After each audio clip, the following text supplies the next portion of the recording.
Hola y bienvenidos. Hoy vamos a meternos de lleno a descifrar un código de avería que puede ser un auténtico quebradero de cabeza, el P2599. Si de repente se ha encendido la luz de motor y el coche no tira como debería, esta explicación es, sin duda, lo que se necesita para entender qué está pasando. A ver, imaginemos la escena. Se pisa el acelerador a fondo, pero el coche se siente pesado, perezoso, como si algo lo estuviera reteniendo. Y justo en ese momento, ¡zas!, aparece esa temida luz de motor en el salpicadero. Pues bien, estos son los síntomas clásicos que nos ponen sobre la pista del protagonista de hoy, el código de error P2599. Perfecto, pues vamos a empezar por el principio con la primera parte de esta investigación. ¿Qué significa realmente este código? Porque al final no es solo un número al azar, es un mensaje muy específico que nos está mandando el motor. Aquí tenemos la definición técnica, que suena un poco intimidante, ¿verdad? El P2599 nos habla de un rendimiento anómalo en el sensor de posición del turbo. Pero para que nos entendamos todos, esto significa que el sistema de geometría variable, el VGT, tiene unas paletas dentro que deberían moverse con total libertad. Este código salta cuando la centralita detecta que esas paletas se han quedado bloqueadas, atascadas en una posición cerrada cuando deberían estar abiertas. Y claro, todo esto se traduce en sensaciones muy claras al volante. La pista número 1 es una pérdida de potencia que no deja lugar a dudas, sobre todo al intentar acelerar fuerte o subir una pendiente. También es muy probable notar que el consumo de combustible se dispara y a veces el coche entra en lo que se conoce como modo protección para evitar males mayores. Y un último detalle al que hay que estar atento, un silbido o un zumbido raro que venga de la zona del motor. Bueno, ahora que ya sabemos qué significa el código y cómo se manifiesta, es hora de pasar a la fase de investigación. ¿Quiénes son los culpables más habituales detrás de esta avería? Vamos a ponerlos a todos en fila y a analizar la lista de sospechosos. La experiencia de taller al final es la que manda. Y nos dice que, la mayoría de las veces, el problema no es tan grave como podría parecer.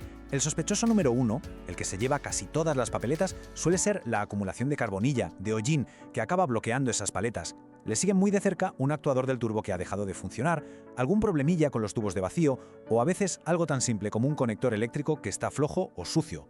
Y esto es clave, porque nos ayuda a centrar el tiro. Esta cita de un experto nos viene a decir que, antes de pensar en una avería catastrófica y carísima, hay que empezar por lo más probable. Revisar los dos sospechosos más habituales, la suciedad y el actuador. Es el mejor punto de partida para cualquier diagnóstico que se precie. Con los sospechosos ya identificados, llega el momento de seguir el rastro como lo haría un profesional.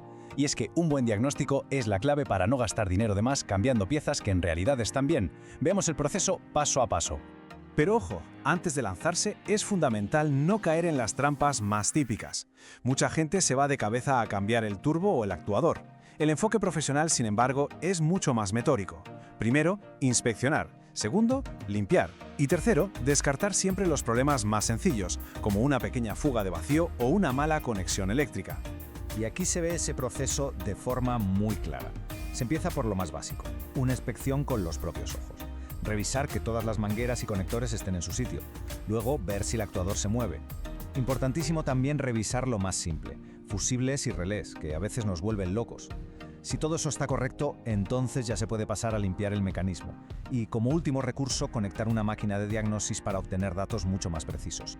Vale, una vez que hemos completado el diagnóstico y hemos pillado al culpable, llega el momento de la acción. Vamos a ver cómo se resuelve este caso y cómo se consigue apagar de una vez por todas esa dichosa luz del motor. Como es lógico, las soluciones van directas a las causas que hemos visto. Muchas veces, la reparación más efectiva es algo tan sencillo como una buena limpieza a fondo del sistema. Si el actuador ha fallado, pues se sustituye. Lo mismo con cualquier manguera o conector que esté dañado. Ya solo en los casos más graves, cuando hay un daño interno, es cuando habría que plantearse reparar o sustituir el turbo por completo. Y con esto llegamos al punto más importante de todo este análisis. El código P2599 no es una simple molestia, no es algo que se pueda dejar para más adelante. Es una advertencia que hay que tomarse muy en serio.